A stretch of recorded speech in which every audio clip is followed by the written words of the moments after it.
Okay, so we got that going over there. I gotta wait for that to pop up so that I can mute it so we don't hear that going on in the background. It says I'm live there and over there. Da. Cool. Hey, good morning, Misfits. It is January 1st, 2020. We made it, right? Some people didn't think we would. 2020. So let's start off the year in a way that makes perfect sense for us. Send out your messages.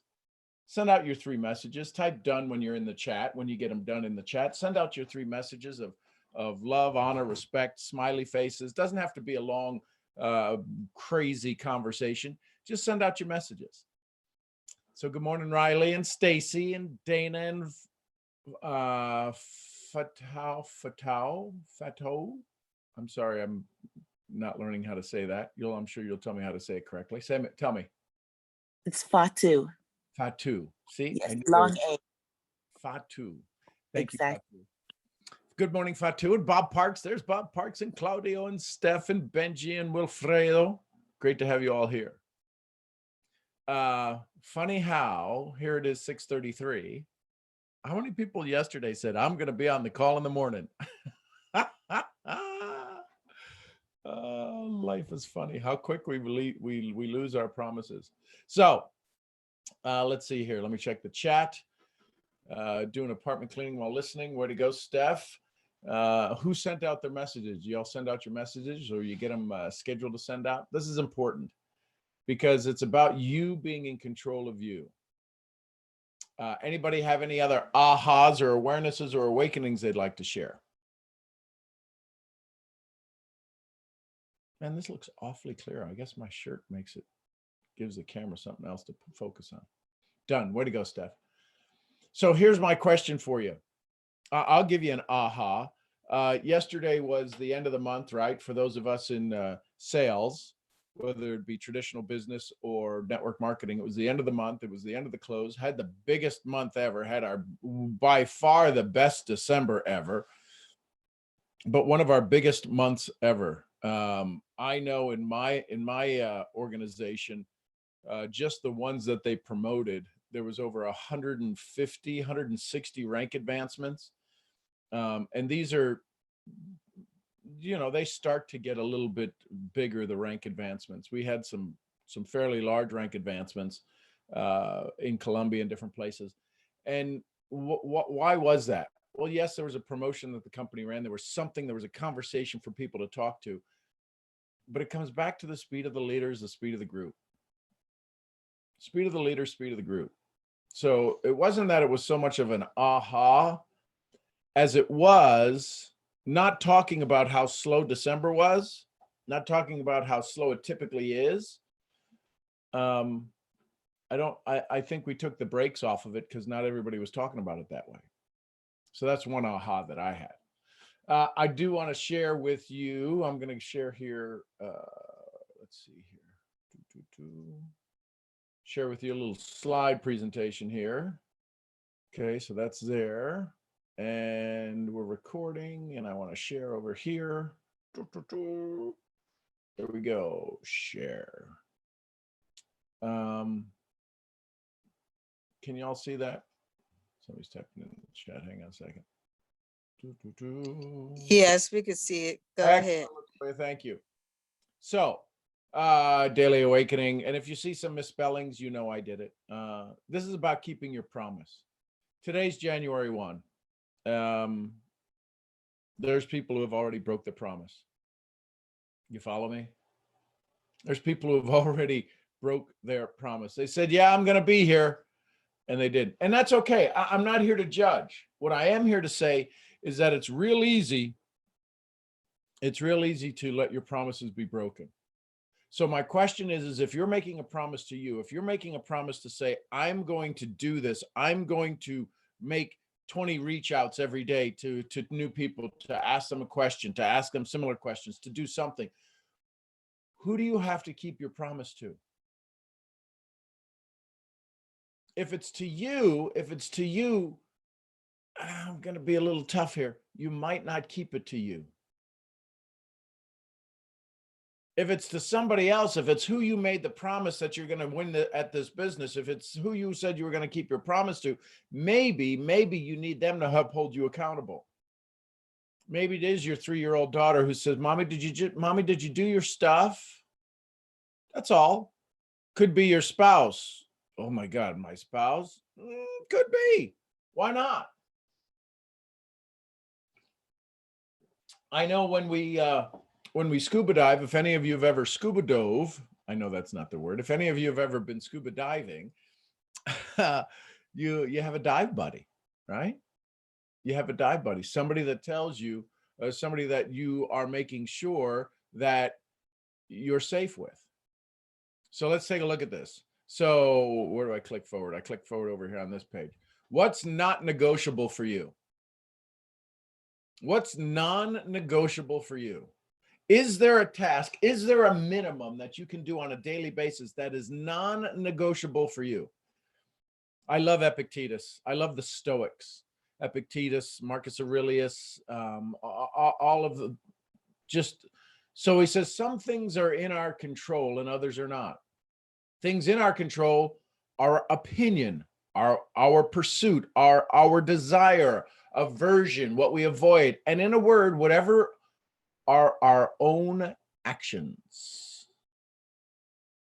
Getting up this morning, that was getting on this call, that was within your control. Things not in our control, our body, property, reputation, what other people think of us, command, and in a word, whatever are not our actions. See, is thought your actions? Yep. Is walking your 10,000 steps a day, is those your actions? Yes. Is drinking 10,000 gallons, drinking a gallon of water a day, is that is that in your control? Yes. So decide what's non-negotiable. What are the minimums that you're going to allow yourself to get through? Epictetus said, keep your attention focused entirely on what is truly your own concern and be clear what belongs to others is their business and none of yours. He must have said this 1,000 different ways. For those of you with desire, put it on a shelf until you understand what's within your circle of influence and what's outside your circle of influence. Once you determine the difference between those two, you can then take desire off the shelf and put it to work for you. Jim Rohn says, start with the little things, they'll lead to big things. Either you run the day or the day runs you. Here it is. Oh God, to think of what day it was. January 1st, 2020. 2020. January 1st. Either you're going to run the day or the day will run you flat butt over. It's your choice. I'm talking about right now, starting today. I don't care what happened yesterday. I don't care what you think's going to happen tomorrow. I'm talking about in this moment. You have a choice. You choose misery or you choose joy. Which do you choose in this moment? Then ask yourself, can you be more of that, more of the joy? And if you want to be miserable, be miserable. That by all means, that's your choice. I'm going to ask you to make a decision. Decision means to cut out, to cut off. Incision means to cut in. Decision means to cut off. What are you willing to cut off of your life to make sure that you win, to make sure that you have what you want, to make sure that you get more of what you want and less of what you don't? So if you ask for help, no matter where, no matter who, you can only be guided to one place. And it's the same place for each of us. Listen, this is the hard part. This is the hard part for us to gather. If you wrap your arms around this, you'll make it so much easier to understand your prospects because they're all being led to the same place. Where? We're all looking for the path, the best path, the simplest path to this location, to this place we want to be led to. And that location we work most days to find, and what we know is it's really hard to find. Why is it, if we know what we want, why is it so hard to find it? It's real simple. It's real easy. Here's why. Because it's the unknown. If you're going after something you've not done before, it is the unknown. Oh, don't listen. Don't get up with me about, oh, I know where I want to go. No, you don't. You have an idea of where you want to go. If you knew where you wanted to go, how come you didn't accomplish all of those goals last year that you put down on paper and you let slip away and you let slide away? I'm talking to myself. Remember, if I'm pointing the finger out at you, I'm pointing 3 back at me. If we're all going to the unknown, here's the challenge. You know exactly what steps to do. Define unknown. Not known or familiar. What about your goal do you know? Think about this. Here's why I say this all the time. You know the next step. Do you know the skills you need to apply to get to the next step? I think you do. If it's getting leads, you know how to get leads. You know how to talk to more people. You know how to reach out in social media, whether it be Instagram or Facebook or Snapchat or something. You know that you have the skill to do that. Now, maybe you want to get better at it, but right now you have the skill to do that. You know the action steps in the best order to apply them. Right? You don't make a first contact with somebody on social media and say, "Hey, you want to have a kid?" Well, maybe you might need to revisit that if you're doing that, because that should not be the first thing you say. "Hey, hi, how are you? You look pretty hot. You want to have a kid?" That's probably not the best way to get some contacts. But so you know what skills you need to apply. Maybe you need to get better at your skills. Follow me on this. Do you have the resources available to help you reach the said unknown? I think the answer to that is yes. I think you have the ability to have a conversation with somebody. Do you have the time to be able to go reach out to people in social media? I think the answer to that is yes as well. So then why is it so difficult for us to get to this unknown? We know what to do. We know how to do it. We know what order to put it in so that it can come out the best way. We'll get better along the way. So what's the biggest thing that's really unknown in all of this? You ready? It's about what you see up here. It's about your ability to visualize the goal. From about 3:00 this morning, some of you, I've been interacting with you on Instagram and in messages on Instagram. Why are you up? I have no idea. I know why I'm up. But some of you, it was about you couldn't sleep. Some of you are in another country and you happen to be awake at this time already. But here's the big thing I've heard every day, year after year after year. I know my goals. I want to get it. You know what's frustrating is I just, why can't I get there? I'm doing the work. Here's the challenge. The work has to be done up here. It's not about doing certain things. It's about doing things in a certain way. Visualization is the key to all of it. You know that if you're a parent, you want to have a good life for your kids. You'll do your best to dress them well, to give them good food. There'll be times when things are rough and you'll figure out a way so that they don't know that you're going through tough times. There were times when my business had gone so sideways, we were $1 million in debt, and we decided to pay it off and not go into bankruptcy. If I had that to do over. But there were days that we couldn't afford the membership to, I know this is first world problems. Trust me, I know this. But we couldn't afford the membership to Costco, but we would send Mason in with $2 to go get a hot dog or go get a slice of pizza for $1.99 and a drink for $3, and he'd go and he'd get his food. He wasn't like 2 years old. We weren't sending him in like that, but we would go in with him, and that's where we would go get him. We would go get him a snack there because it was cost effective. I've been there. I know that. I've sat in my car in air conditioning and made phone calls because it was too expensive to have the air conditioning on in the house. I get that.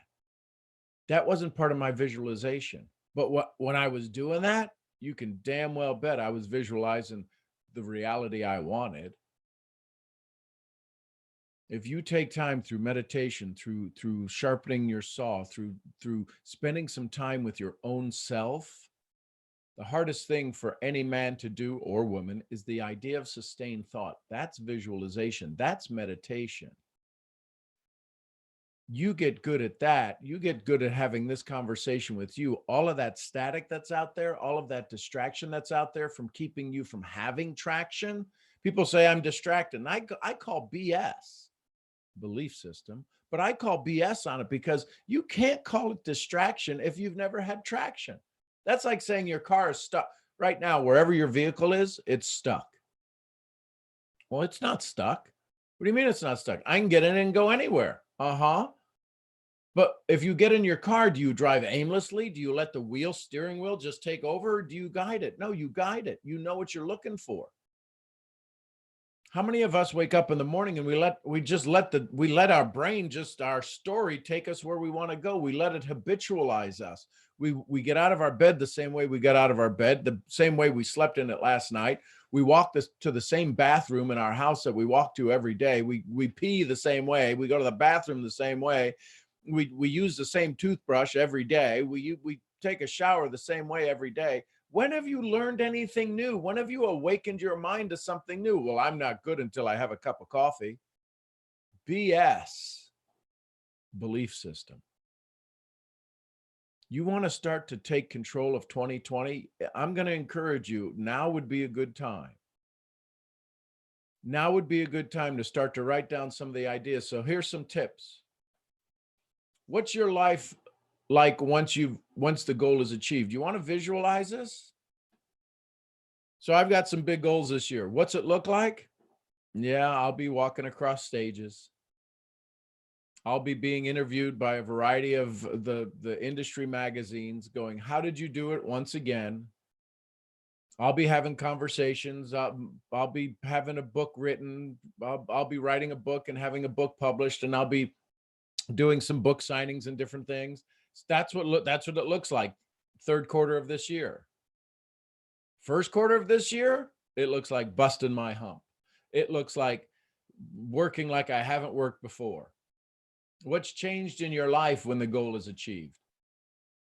There's a particular stress that's gone away. I can actually don't even feel it now anymore, because if I feel it now, I'm carrying it with me. It'd be like carrying dog poop on your shoe into a neighbor's house. Somebody would be going, what is that? What is that essence? Is that essence the poo? And you go, ooh, I got some on my shoe. I brought it with me. When your life is changed, once the goal is achieved, what's changed for you emotionally? What's changed for you physically? What's changed for you inside? What's the essence that's changed in you? What's the level of calmness that's come down? What's the level of enthusiasm, of excitement? What's different about you? What are you doing differently now that you've achieved your goal? Are you sleeping better? Do you sleep without stress? Do you have better conversations with your loved one? Are you taking your kid to go to the Metropolitan Museum? Are you eating different foods? Are you living in a different location? Do you have different friends? Visualize what's happening that the goal is achieved. Too many of us are sitting here thinking, why can't I get that? It's because you've never taken this and gone out there. It's still the unknown. Don't be tied to what you said out there, because it still could show up differently, because if you knew the how, you'd be doing it. If you knew the how, you'd be doing it. So don't try to understand the how, understand the feeling and let the how show up to deliver the feeling. It's why we ask affirmations, the way Noah St. John taught us in a book called The Secret Code to Success. He says, ask, why am I so successful at? Why am I so good at? I asked in November, why is my December the best month ever? What did we just have? The best month ever. Because I started to ask it. One of the things is I'm not going to bitch to everybody how slow December is in the Latin market. And I didn't. I could tell you what day it normally shuts down, December 7th to January 7th, Three Kings Day. Nobody does anything. Everybody's on holiday. Didn't talk about it. Maybe I didn't manifest that into existence. What process will you go through to reach the desired outcome? What skill, what talent, what ability?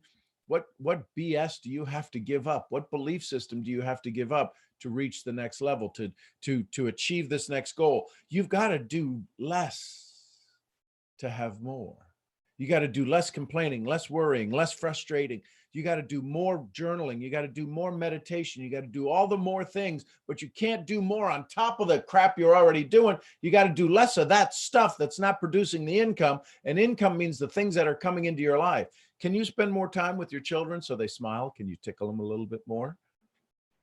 Can you spend more time snuggling up on the couch? I mean, really be there, really be there. That 5 minutes of being there is like 30 days of you being there with them in the past. Is this making sense? What additional details can you add to your story? What smells can you add to it? What feelings can you add to it? What when you sleep at night, how well do you sleep? When you wake up, how energized do you feel? When you are having this conversation with love and joy, what are you doing? I know we talk about this. How many of you have created a vision board? And hey, Chad, how are you, brother? Loved your video yesterday with TC. Love you, brother. Absolutely loved it. How many of you have created a vision board in the past? Type a V if you've created a vision board in the past. Outstanding. Type a V20, a V20. Excellent, Tessa. That was going to be my next question. A V20 if you've created one for your 2020 year. Steph, that planning is a good action word. I'm going to ask you, we went through this morning in our conversations and our texts. When are you going to make it? When are you going to make it? Here's the truth. Here's the reality. I haven't made mine yet. Now I've got it all up here, but I haven't made mine yet. I haven't put it out. You know, I've been back and forth on that for the last 30 years. There's a couple of schools out there. One that says if you make it and you keep looking at it, you're trying to make that image come true. Like we saw in the movie The Secret, where he talks about his son kicking the boxes and all of a sudden he pulls out a dream board and they're in the house that he had on the board. My question to you is, are your goals worthy of your time? Listen carefully. Are your goals worthy of your time? Yes or no? Are your goals worthy of your time? Because I don't know whose time they'd be worthy of. So if they're worthy of your time, do the work, do the work, do the work, do the work. You got to do the work. You got to do the work. And sometimes it's hard work. It's hard work to do the simple things. It's really hard to do the simple things. I'm going to encourage you, do the simple things, do the vision board. If I were going to write you $1 million check, would you all have your vision boards done by tomorrow? Didn't tell you when you could cash it, but I'll write you $1 million check tomorrow if you do your vision board.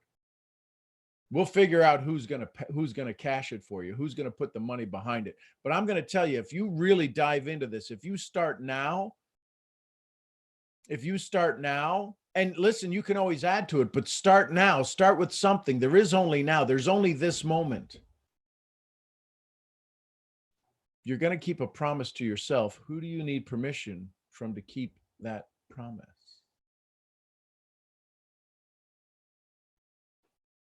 So here's the 4 stages you're going to go through. Finding rules that fail me. Listen, that's why we're starting right off today. Here's the good news about a calendar. Tomorrow could be the first. Well, how the hell do we know the difference? If it wasn't for leap years, this could be the 8th of January by now. Who knows what day this is? It's just a day on a calendar. But we put so much emphasis on it because it's a new decade. It's a new year. It's a new this. It's a new everything. I'm going to encourage you, do the work, do the work, do the work, do the simple work. Here's the fear. You're going to have to give up some stuff. You're going to have to do less. And when you decide you're going to do less, you're going to all of a sudden be fearful because people are going to go, well, wait a minute. You said that you would do this. You said you would complain with me about life. You said that you would bitch with me about why they're getting stuff and we're not. You said. There will be moments where you become fearful because you are changing. You are accelerating your growth at such a phenomenal pace. There will be moments when this fear shows up. And when that fear shows up, go, so that's what I was expecting. Once you get through that, because you can't have any huge breakthrough unless you go through these stages. This is just a matter of life.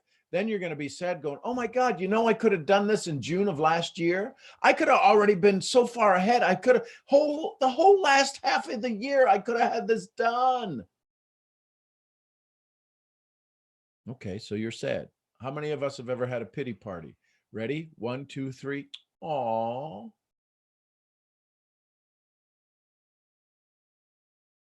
And then you get through it. You get your vision board done. You start to define your goals. You start to achieve the goals that you promised yourself. You started to really define your time and say, I'm worthy of my goals. And then you get excited and you start to write the new rules. And it doesn't matter about what they say because they're not the ones paying your bills. It doesn't matter what they do to you because they're not the ones in charge of your emotions. It doesn't matter how many people think that you're nuts because they're not the ones taking care of your family for generations. And then it becomes the new norm. You're the rule breaker and the rule maker. Does that make sense? So, quick question for you. Did you take a picture and share it on Instagram yet or on Facebook? I'm going to ask you to start paying it forward to me. I thought I saw you did, Tess. Did snap a picture of it. Snap a picture of this. Snap a picture of this or wait till we get back into the community. Take a picture of this and I'm going to ask you to start sharing this out and putting on there one thing you learned. That's how you can start to pay me back. Part of this is that it's not the law of reciprocity hasn't been in effect. I give, you take, and you're more than willing to take because I'm giving it, but there's nothing coming back from you. And the law of reciprocity says that can't work. That was awakening I had I got to give you a way to pay me back. And the way you can pay me back right now is not with money, is by posting something on your Facebook, posting something out about being on these calls in the morning. That's really that's how this is going to work. That's how it's going to change it, because the law of reciprocity, it was totally out of whack. I was given, and there was nothing coming back. Now you can choose to not post anything out. That's okay. But at least I'm asking you, I'm putting it out there. So let's see who else has showed up. Hey, there's Natalie. And let's see, there's Jesse. Good to see you. Claudio, good to have you back. There's Stacy and Ralph and Tessa. So it's good to have you all here. Outstanding. So, question. Hold on, try tonight. I want to make sure I don't screw something up. Yeah, I'm grateful to have you here too, Chad. Hey, listen, do me a favor. Everybody throw some hearts out for Chad. Last night, today is his 20th year sober.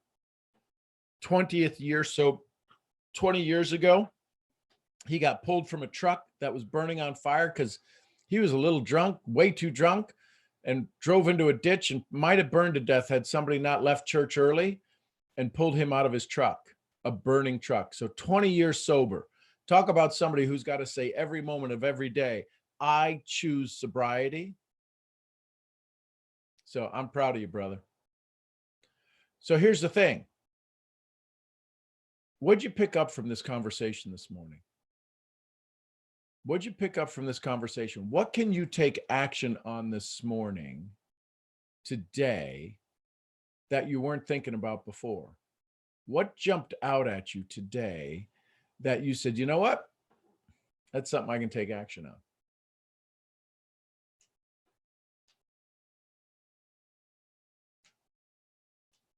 I'm just looking at a Jim Rohn quote. Without a sense of urgency, desire loses its value. Hey, Steph, thanks for the post on social media. Thanks for the post on Instagram. Vision board. Way to go, Ralph. Awesome. Listen, you can start with your notebook right now. You can start with your journal. You don't have to go out and get the board and put it all up and do all of that stuff. Start where you're at. I don't care if you even just start to pencil out the pictures. Even if you just hand draw them right now, right where you're at, right where you're sitting right now, what can you do to start to draw out that vision board? Even if it's a box that you draw on a piece of paper right now and say, in that box is fill in the blank. Sean, Yes.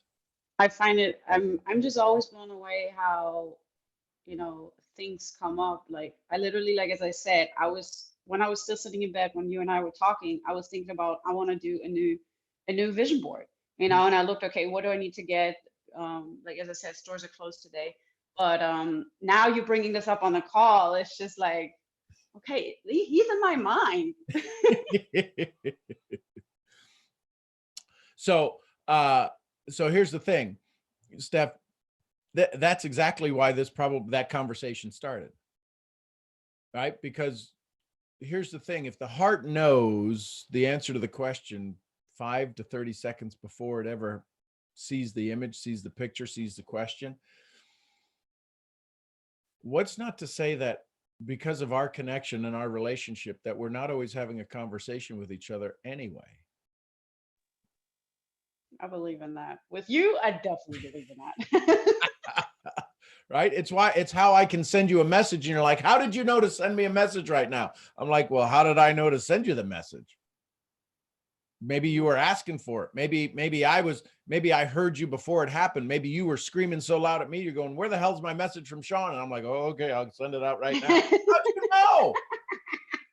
Right? But if this is what happens in a mentorship relationship, this is what happens when we have people we can count on, people we can rely on. What happens? How many of you have that happen with your team? I'll send messages out to my team and I'll get the exact same thing. Why? Because we are connected. We are connected. Start to listen a little bit more. I do a lot less. I do a lot less. And boy, I seem to get a lot more done. Why? Because I have time to listen. I have time to be aware of what's going on around me. Who needs me? Those thoughts that go in our head that we heard the other day that Mario Sigmund says, yeah, Marino Sigmund talked about back in the 1200s, the 1600s, they would call you schizophrenic going, oh, I just had this thought. Where did you have a thought? Where are you hearing these voices in your head? But now here it is, the year 2020, and we're talking about, we have these voices in our head and we're all connected and everybody's like, yeah, cool. Nobody's locking us up. I have a board and been sitting here collecting dust. Well, Ralph, do this. Ralph, look at the screen here real quick. Take this hand, put it out like that, and do that. Get that out. It's been waiting on you. That board is $1 million board. Put it to work. That board is 4 or 5 generations of income that Grandpa Ralph, that great Grandpa Ralph has created, that Papa Ralph has created for his great grandchildren. It's sitting on that board, brother. Ooh, ooh. Hey, there's Leslie. She's up bright and early. Boy, it's like dark 30 for her out there in California. Happy New Year, Leslie. Love you tons, girl. So here's the question. Yeah. What stood out to you? What stood out to you, Stacy? Go ahead, type it out. Yeah. Oh, so I was on a training. I was actually did Nano's call, and we were talking about rules, and I pulled up this note right here. Let's see if I can get it to read. It says, if you don't make your own rules, you're not engaged. It becomes torturous. Listen carefully. I'll say it again. If you don't make your own rules, it means you're not engaged in the game. It becomes torturous. That's a note right here on my thing. Oh, and here's the other one. I don't know what I was reading that I have all of this, but here's the other note that goes along with it. Let me get my fat finger out of the way. The game only exists because of rules. If you don't have rules, you're not engaged. You're not even playing the game. That's why you feel like you're losing all the time, because you don't know the rules to the game. Oh, I know who I was listening to, because now I see if you become aware, you can see in the dark. It had to be Sadhguru. Who are you using as the key to unlock your life? That's something I converted into my own gold. So the game only exists because of the rules. Evidently, it's not your game. But when you become the rule maker and the rule breaker, life changes. Life changes quickly.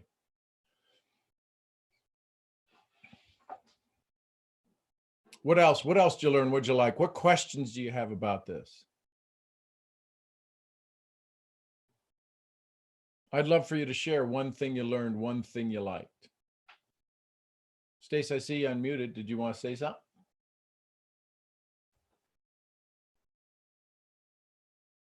Okay, no worries. Ba-ba-da-ba-ba-ba. On the internet connection is not that stable this morning. We heard you, but it was kind of like garbled. Okay. Oh, I'm looking. Are you on here in two different ways? Okay. What you just said about the rules. So that's what you learned. That's what you liked, Ralph. That's one of the things. Okay. Or if you had a question, I want to make sure because this is about bringing you value. Oh, and by the way, here's a little what do you call that? Shameless plug. Go ahead and take a snapshot, because I've only seen Steph is the only one who's posted out on Instagram. Some of you might be taking notes. Cool. Yeah, the test. And I'm glad, Tess, you were already doing it. You were working on it last night. It's that powerful. It's one of those things. It's simple to do. Simple to do. It's also easy not to do. Here it is, day one. Here it is, day one. Yeah, it is fun with friends. You can use that as a team building party. And listen, you can make them all the time. You can make them all the time. A vision board, Leslie. That's what we're talking about. When we're talking about what are some of the ways, visualization is a big key, because we know what we need to do. We know the steps we need to take. We got the skill or talent to start to implement those steps. So why do we not take action on the goals that we say we're going to do?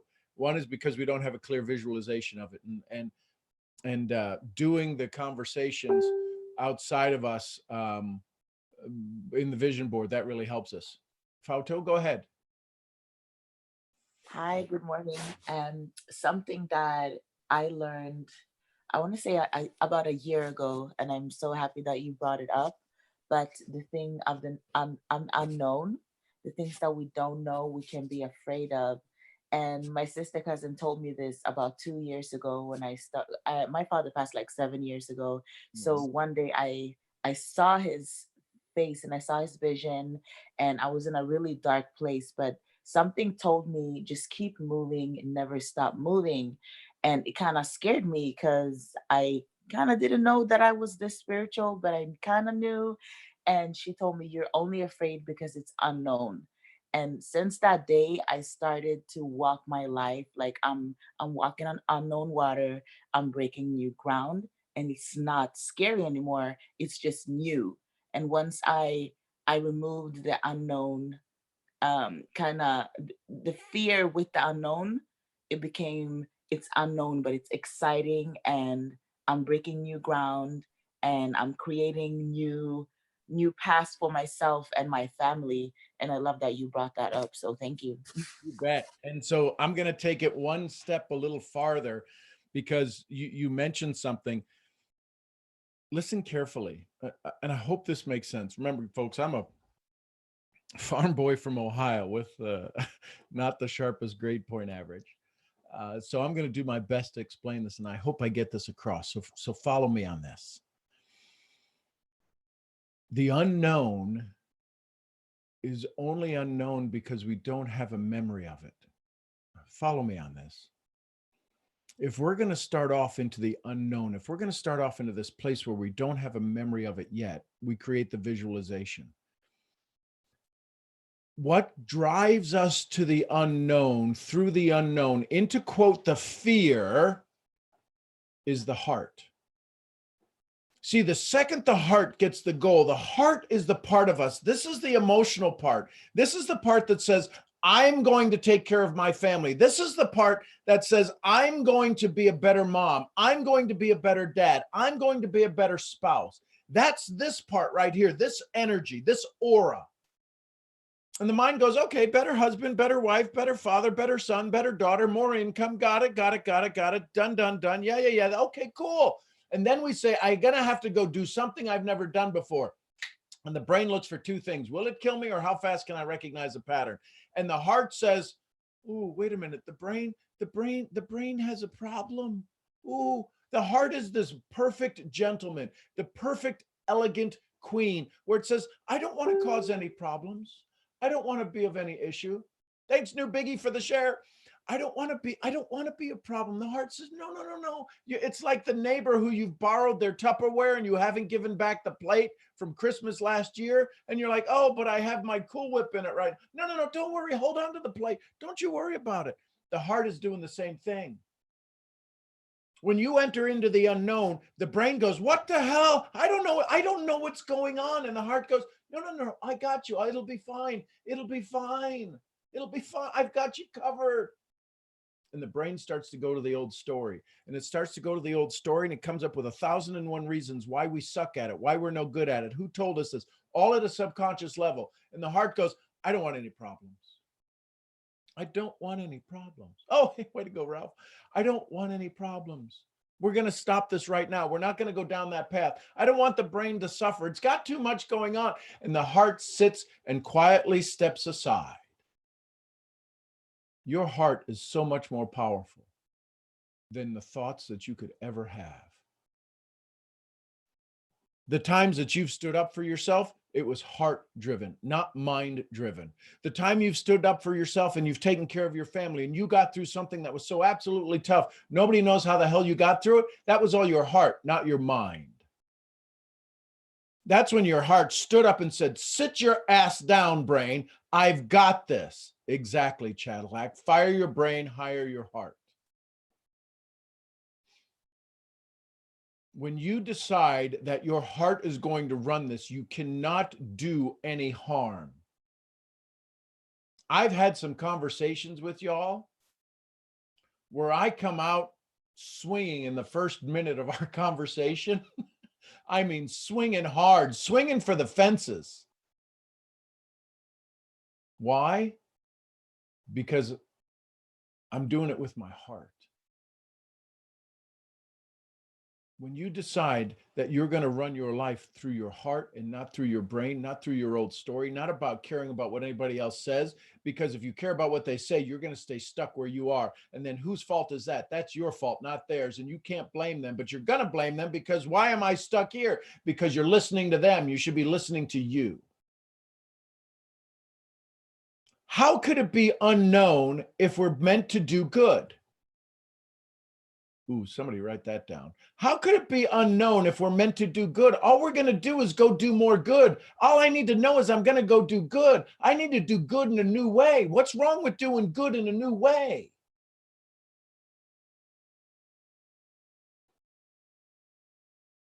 Would it be okay for all of us? Type a G if it'd be okay to do good in a new way.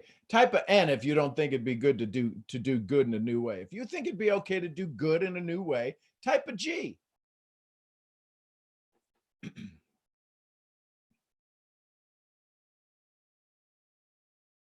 Does that change it? Because I know it just changed it for me.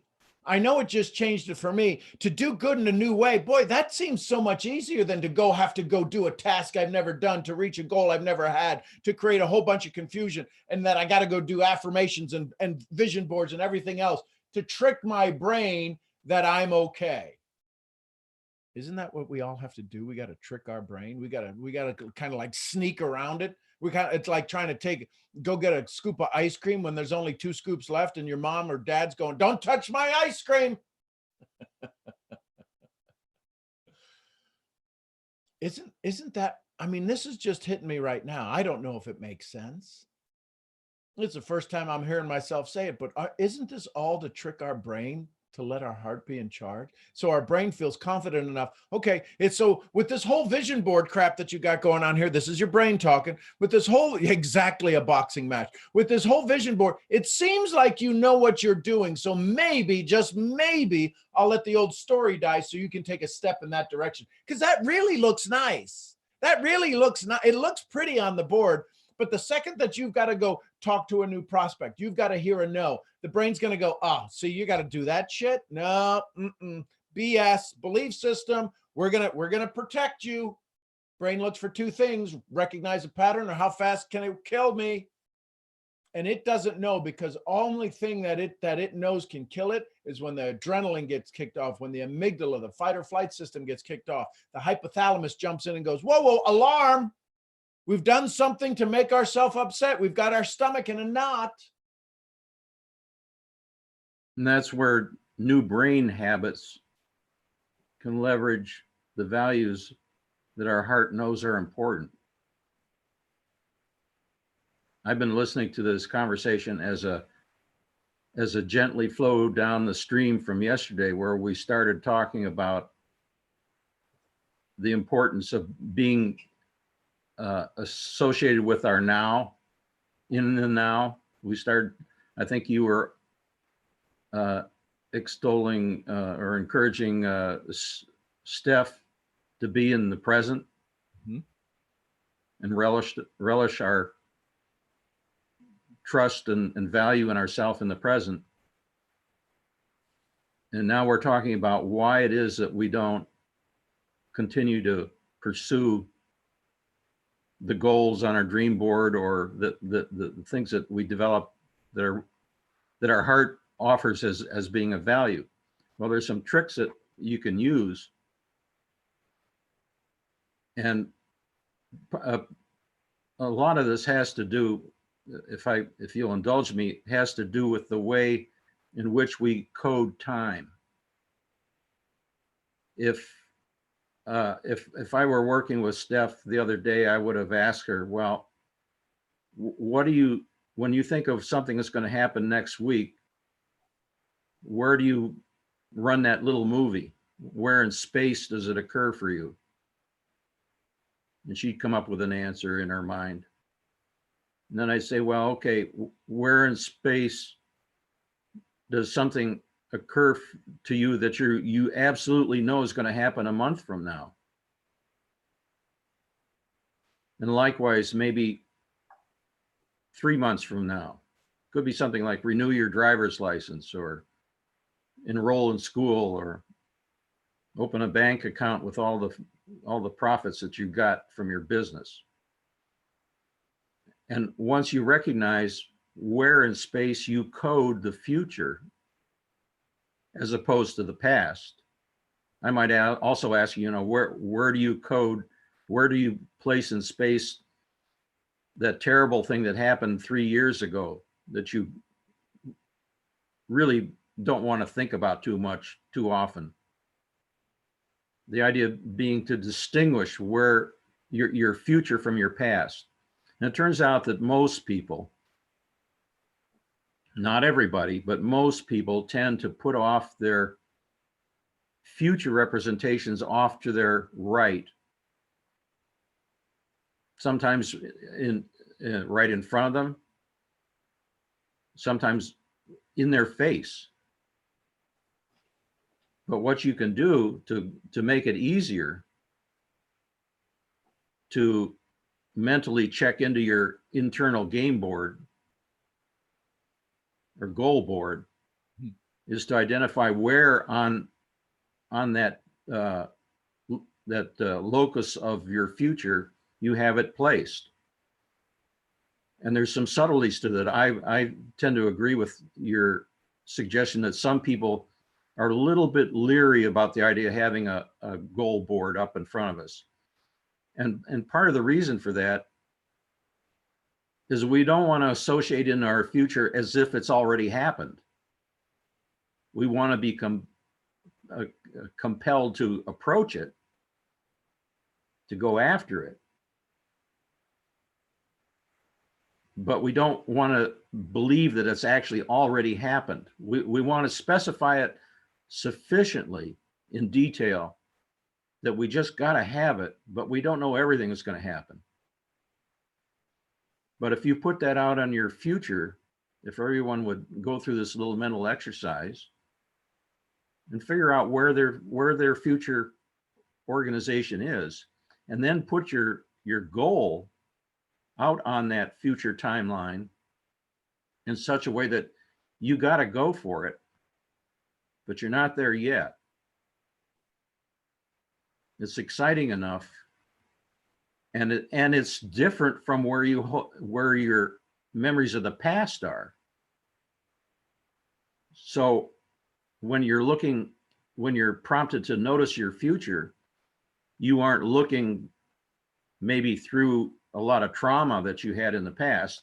If you're doing that, you want to move that out from in front of your face, maybe over to the left or behind you, somewhere where you can always get to the learnings that were part of that past, but not where you're faced to look through the crap as you're being drawn to your future. That can make it a lot easier.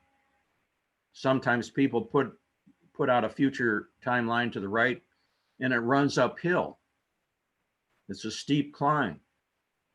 So we suggest, well, why don't you just make a habit of your brain to lower that line down a little bit more level, so we don't have to work so hard to get to it, and notice how it feels when you think about that future now.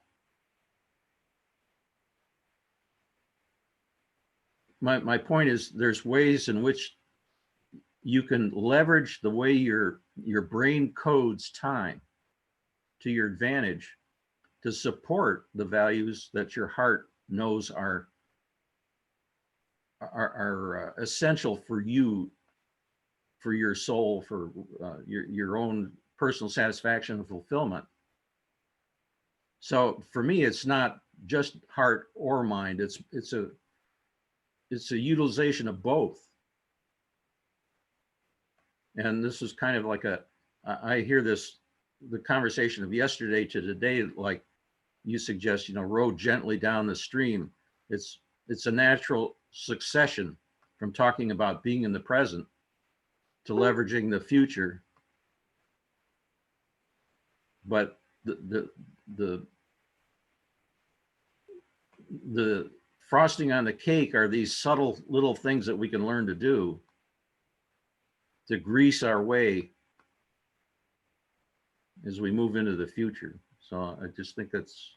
And Bob, you're absolutely right, because it has to be both, because we have to, we've got to learn to turn down the heat in one, turn up the flame in the other, turn down the flame in the one, be aware of the conscious mind, and to not tell it, oh, you're an idiot, right? And let the heart, because the heart's not going to want to do that either. So it is, and it's not even a balance anymore, right? Because if the brain was running the show and now we've got to put that down on the lower end of it, it's still there, it still guides us. Because if we ever shut it off, we would stop breathing. We'd stop blinking. We'd stop doing all of the things the autonomic nervous system would do.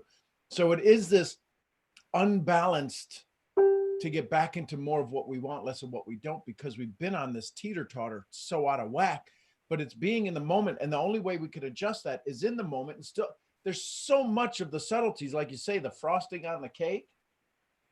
Some of the frosting is going to be pretty dang thick because there's a lot of adjustments, subtleties, and this is why it has to take place with every breath. Becoming more aware of every breath. It's why in the beginning, we have to unhabitualize ourselves to what is a pattern in our life. Yeah, that's the key thing, is to recognize that a lot of this falls into old patterns of old habits, and we have to build new habits. Yep, you said new brain patterns, new brain memories, new brain tricks and games, and sometimes, and it's funny, I've never called it before, but a visualization, a visual board, a dream board, it's to trick the brain. It's to give the heart the reason to say, do you really want that? Because I've learned in some of the trainings that I've taught and that I've been taught, on your visual board, if you're going to have it out, don't just look at it, go touch it. Actually engage with it. So there's a whole variety of things about visualization boards. I'm nowhere near an expert on it. But the point is that what can we do to give our heart a little bit more control? Give it a little teaser every day, but don't soak in it as if you're already there. Yeah, because if you're already there, that means you know the how, and that then your brain's going to go, see, I told you, you don't even want it. You're not even working towards it. I'm looking on my roundabout here. Don't forget to put yourself on that visual board too. Exactly, your healthy body, but your face, not somebody else's face. Exactly. Yep. I don't want you on my face. No, I've seen your face. I love you, brother. 7,304 days and a half today. God bless you. Love you guys. Thank you, Sean, for everything. Yeah, you bet, man. It's my privilege. Anyone else? Would you learn? Would you like? As I let you off, and thanks. Somebody else posted out on social media. Somebody else just posted out on Instagram. Hey, what else did you learn? Would you like? What else did you learn? Anyone else? Would you learn? Would you like? Any questions on it? This is your moment. I'm going to speak to your heart right now. Yes, Fauto. It's Fatu. I'm gonna keep correcting, but it's all No, good. please do. Because once I say it the wrong way, it's like, it keeps going out. It's all good. Just a question: when you're talking about be a, rule breaker and rule maker, and when you're talking about the unknown, is it more of just because something has always been, you can't create something new out of it, or like, can you explain a little more about that? So say it one more time in a different way. Okay, sorry. Yeah, I know it was super. No. I heard it. So I have this thing of thinking, just because something has always been a certain way, that doesn't mean that we can do it in another way. Like, we can create new ways of doing something. And like I wrote in the chat, like I've been hearing this lately, create new neural pathways and collapse old timelines and old beliefs, because we've been so conditioned to think that just because there's, we do certain things repetitively in one simple way or one way, we can't do it in another way, but we can. We just don't know how to, or we refuse to learn how to, but it's possible. Okay, so this I understand, and I have a capacity now to answer that question. Awesome. So here's what happens. There is no collapsing of old beliefs. It's a stopping of using it. It's kind of like it's called atrophy for the brain. It's a phenomenon in the brain called neural pruning. And the neural pruning that happens is when you stop using that particular pathway. And the challenge is that the brain is looking for the path of least resistance, and the path of least resistance is our old patterns, as Bob was saying. So these new brain habits that we have to talk about, it can happen now. Chad says it. We're doing it right now. We're creating new neural pathways. This moment has never existed before. We're all learning new things. We're getting excited about new things. We're seeing ourselves in a new light. But soon as this call ends, and soon as you're in the same environment that you were before the call started, all the newness happened on the call. So there was all sameness pre-call, and there's going to be sameness post-call, unless or until, Jim Rohn's favorite word, you do something with it. Everything that you say, everything that's ever been said to you has been recorded in your brain. That which you repeat on a regular basis becomes permanent. If you lived in a reasonably positive household, by the time you're 18, you've heard on average about 117,000 times, 117,000 times, it won't work, can't work, you're not good enough, some kind of negative input in a reasonably positive household. So by the time you're 18, 19 years old, and now you're starting to think for yourself, the only source you have is the thinking of the negative input, all of the thing that's happening at a subconscious level. So now you come on a call like this years later, and you go, you know what? I've heard that before. That's your reticular activating system that activated that. See, you remember that. You heard collapsing of old pathways, creating new neural pathways. That we didn't say on this call. You heard that. That was a memory that was stored in your brain for a moment just like this. And you go, ooh, that's similar. So if it's similar and you heard it before, listen, this is just us having a conversation. How come we're not doing that? If we heard it before and it made sense then, how come we needed this call today, or we needed 4 more calls in the next 3 years to do it again? It's because we have to lose our mind. Mind is memory. Joe Dispenza talks about your memory is the ultimate archive of everything that's ever happened in your life.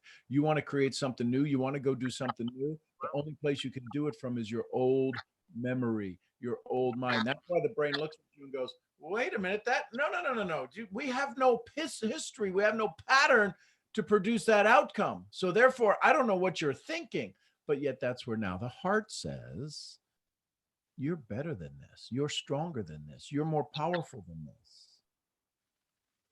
Or your new imagination is worth enough, valuable enough to put out on your future timeline where you won't forget it and make a habit of remembering it. So when we collapse the old pathways, it allows us to remember something new. So it means the old story has to die. Are we okay with letting the old story die?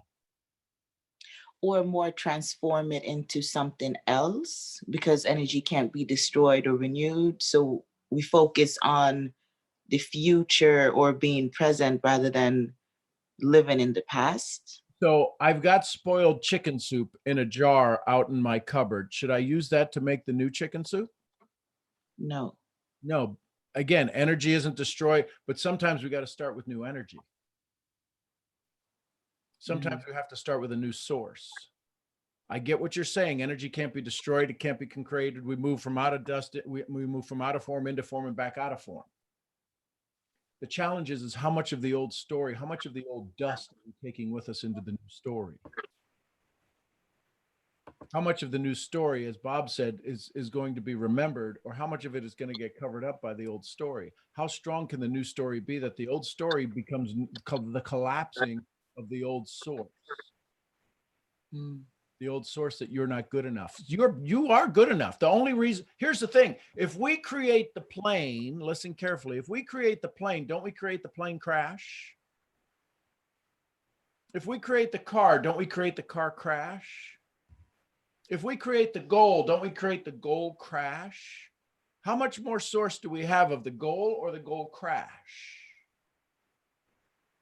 It really forces us to have to focus on all of the good things that can exist in the goal. There's not a single one of you that want a goal to do harm. Then why is it so hard for us to go do good? Because our good is better than who we are. And if we're better than who we are, the old story says, I don't know. I don't think your aunt's going to like you telling this new story. She said you weren't ever going to amount to anything, and this is going to make her feel bad. Your aunt's been gone for 50 years. Peter Crone says 2 things that are really important, I think. Who would you be if you weren't defined by the limiting dialogue of your own mind? And then he says, the game of life is to play is, to what degree can I be okay not knowing what's going to happen? I think that's the big one there. Say that again, Bob. Steph asked. To what degree can I be okay not knowing what's going to happen? That's the game of life to play. No, I meant the one before that. Okay, who would you be if you weren't defined by the limiting dialogue of your own mind? He says we exist within mental constructs that dictate our thoughts, feelings, and actions. Suffering is a byproduct of these mental constraints. To create an extraordinary life, we have to reveal the limiting framework of our perceived reality and shift the perception we have of ourselves in order to become limitless. So who would you be if you weren't defined by the limiting dialogue of your own mind? And that's a lot to swallow, Thank you. which is why it doesn't hurt for us to ask other people, what do you see that's good in me? It's why we have mentors. It's why we need coaches. If you think you can do this on your own, you're a much better man than I am, Charlie Brown. We all need mentors, and our mentors could be books. It could be videos. It could be YouTube. It could be anything. We need somebody to remind us of our own greatness. We need to watch those stories that inspire us, that get us to cry, that get us to awaken. Somebody has to believe in us more than we believe in ourselves until we believe in ourselves. And that's an ongoing process. You talk to anybody who has wild success. Thanks, Wilfredo, for the post. You talk to anybody who has success. They all have coaches. They all have coaches. They all have coaches. If you're doing this on your own, you're working harder than you have to, and you're going to wind up spinning your wheels against a wall that you need somebody's hand to pull you over, somebody to be beaten on the other side to help you break through. That's why you're on these calls, to awaken to your own greatness. You want to be good at something? Go teach it. Go share this stuff out with your team. And don't just be a parrot. Turn it into your gold. Talk about where you got the gold, right? Law of reciprocity says give credit to where you got it, because somebody's going to find out that everything I got's borrowed. Everything I got. Yeah. Oh, you know, you're right. You're so right about that. Everything I got is borrowed too. And if you're putting it out as your own stuff, people are going to go, I don't know that they made that. What happens is that when you put it out as something that you borrowed, it's easier for your mind to wrap your arms around it, your arms to be able to use it, because you know that it's borrowed. And then people will go, well, how do you get around all these people to borrow this stuff? And all of a sudden they're saying, because if you can borrow it, guess what they're saying? I can borrow it. You want to build an organization that's huge? Let your team borrow everything you have, because they know that you borrowed it. That'll change your business instantly. When your team doesn't have to think they got to be as good as you. May I add something really quick? Good morning, by the way, everyone. I was on this webinar with Bob Proctor last year, it was in December, and he talked about Mindset 2020, and he had his print. It was like the worksheet. It's like about 30 some pages that talk about, you know, the law of perpetual transmutation, all the great things, and then you write it down. And also you write a contract to yourself. That way you hold yourself accountable and have somebody witness and sign it as well. It really is a great worksheet. I mean, I'd love to share that with others if they're like interested in like writing it down, because I used to draw out my pictures. I didn't really like take them out of the magazine and put them on. I would draw out what I see myself living in, like the cars and everything. And I'm telling you that happens so fast because you see it and you're writing it down, you know, you're drawing it. And I mean, it just, that what I've had done. But the Mindset 2020, I'll put my number down and you just share your email address, and I'll forward it to you all for those who are interested. But that's something great that Bob Proctor put together. That's awesome.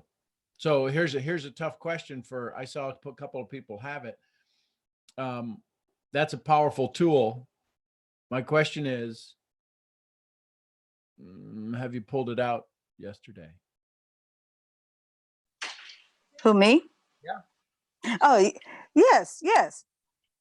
Did you use Because I it? put it out, I had completed it in a couple of days, and then Did you use I'll it? go over it. Did you use it on Sunday of this past week?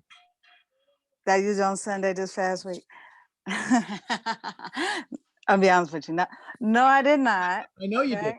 did. Here's why I know you didn't, because it jarred your memory about how important it is. That's that Yes. that inner person of you. So if you've got the thing, pull that out. Why keep looking for new gold when you've got these mountains of gold you've already spent Right. so much time on? Absolutely. And I said from now on, the knowledge that is shared, like the nuggets and everything, is to use it. There's no need to really add. You understand it and then just apply it. Just be more just apply more. Just apply what I already have and duplicate it. Because it's duplicatable. What you share, I take notes. Nano, I take notes. There's And some then people who don't like leftovers. oh, I'm a leftover kind of guy. I love leftovers. Why? Because they just taste better, right? Everything's kind of melded together. Everything's kind of, it's stuffing is better day 2. Chicken soup is better day 2, right? Spaghetti sauce is better day 2. Some people are like, no, I don't eat leftovers. hmm. You've got this amazing meal called success. That is this leftover that you had it for 6 months or 2 years or however long you've had this 30-page document, that every time you can go right in the margins, these little ahas, these little awakening, and you're adding a little bit more spice, a little bit more zing to these conversations. And all of a sudden, you don't need another tool. You don't need another book. You've got this amazing source, but yet, you know what? It's sitting on a shelf somewhere. Absolutely. Absolutely. And I went through some of my old notebooks. And some of the information was like repeating diva like couple of years. And I mean different people, but it was just like the same information. And it was like, whoa. And I learned this back like a couple of years ago. And it's like, man, I'm just gonna apply this like all the time. Like just start small, the consistency effect, start small and leads to big things. And it just, oh my, yeah. So there you go. Thank you. You bet. Thank you, Latoya. You're welcome. Fitz, I appreciate you so much. I love you tons. Thanks for being on the call. Thanks for making January 1 an amazing call. And you know what? You're absolutely incredible. I look forward to seeing you tomorrow morning, same bat time, same bat channel. I'm Sean Murphy, founder of Mental Profits. I'll see y'all where? At the next event. Till then, bye for now, everybody.